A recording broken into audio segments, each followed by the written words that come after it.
why you shouldn't get the Canon M50 in 2022. It's crazy for me to be asking that question because I've built my channel off of making Canon M50 videos, how-tos, and all about the Canon M50. But the question still remains, is it still a viable option in 2022? That's the topic of today's video. Some of the points of this video can be attributed to my friend over at Monzon Media. He made a video talking about the Canon M50 in 2022. Definitely check out his video for his thoughts. For those who don't know, I recently started a podcast for my brother and my cousin, so definitely if you haven't checked that out, I'll have it linked down in the description or in the card. You know, with podcasts, they tend to run longer than 30 minutes, and the Canon M50 has a recording limit of 29 minutes and 59 seconds. This has recently become a major annoyance to me. Before, I wasn't recording anything longer than 30 minutes, but now that we're doing the podcast, it tends to come up a lot. You know, we're mid-sentence and mid-topic, we're explaining something, and then it just stops recording, and it really breaks up the flow and gets really annoying being cut off like that. So whether you're filming a podcast, a presentation, an interview, or something like that, unless they're under 30 minutes, you're gonna run into that issue. I was hoping that in the Canon M50 Mark II, which is currently out right now and only $50 more than the regular M50, would solve some of those problems, but it just doesn't. Next up is the upgrade path from the M50. So Canon has the EF, EFS, EFM, and the RF lens mounts or lens systems or whatever you want to call them. I have a video about this coming out very soon, so stay tuned for that. It can be very overwhelming, especially for beginners when it comes to choosing a camera, and M50 is usually one that most people recommend, but there's just something that a lot of beginners don't take into account, is that upgrade path. So for example, the M50 takes the EFM mount, but you can buy lens adapters and adapt the EF and EFS lenses onto the M50. But for those who just don't know or just not aware of it, they might just end up buying a lot of EFM mount lenses and have, you know, this wide array of lenses that can only basically work for their M line of cameras, which is their M50, their M6, M5. And say in the future you want to move up to the full frame mirrorless like the Canon R, R5, and whatever. And if you just didn't know that all these EFM mount lenses was only compatible with your M cameras, you're going to be met with a tough decision of having to sell all your old EFM lenses and getting basically the RF or the EF, EFS with Canon lens adapter like equivalents to what you already had. So long story short, if you do get into the M50 line of cameras, the M line, like the M50, M6, just know that if you do decide to get the lenses made natively for the M50, that there are going to be limits on how far you can go if you want to upgrade in the future. So this next point is something that I've changed my opinion on over time, and yes, you can change your opinions here on YouTube and in life in general.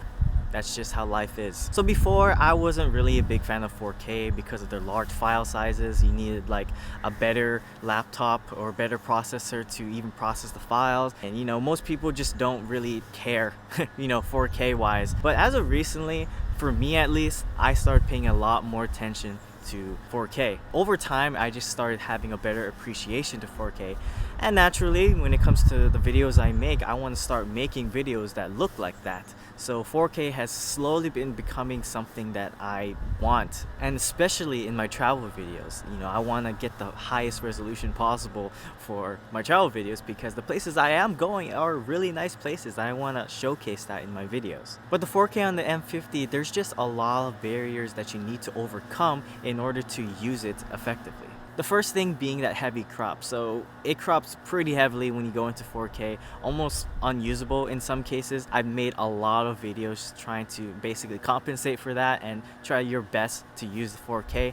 But at this point, I kind of really don't want to have to, you know, jump through all these hoops for the 4K to look good.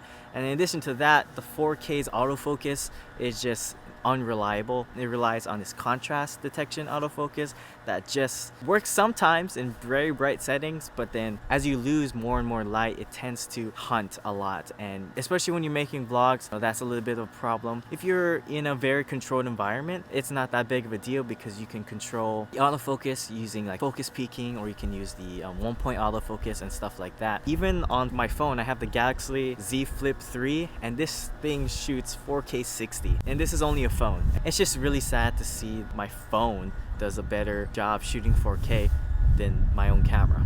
But if none of those gripes I just mentioned about the 4K really bother you, I made a video talking about the Canon M50 4K. I go like very in depth on how to use it and all the little caveats that the 4K and the M50 has, so definitely check it out in the card right now. Battery life on the Canon M50. So this is a topic I've talked about plenty of times. This is just something that you come to expect already with the M50 or cameras in the similar demographic or similar form factor as the M50, is that battery life is just not that great. You're gonna always have to buy spare batteries for your M50. 5 batteries is probably the most ideal when it comes to having a full day worth of battery power. But the only thing I really don't like about having like 4 or 5 different spare batteries is the cumbersomeness of having to charge all of them. You don't know which ones are charged and which ones are not, and it just becomes this whole guessing game. But enter the Canon M50 battery grip. So this is probably the most used piece of equipment I have for the M50. In fact, it's on my M50 right now, and I don't even remember the last time I charged it. Probably like last week or 2 weeks ago. But the only downside to this battery grip is that it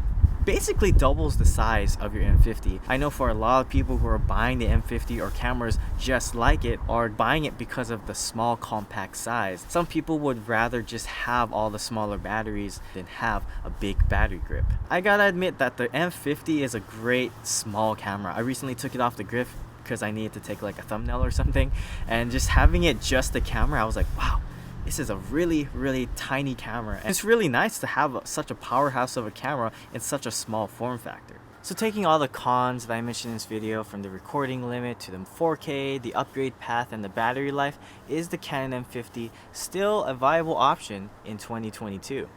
I'd have to say yes, but with slight hesitation. Hello, crow or raven, whatever you are. If you're looking to get into YouTube and start making videos, or you're just looking for a camera that's small, reliable, takes great photos and videos, then the Canon M50 is for you. The Canon M50 Mark II is one I would rather get though, because for the extra $50 you are getting some eye autofocus, which is really great, and especially if you buy used like on Amazon or something like that, you can get it for significantly cheaper.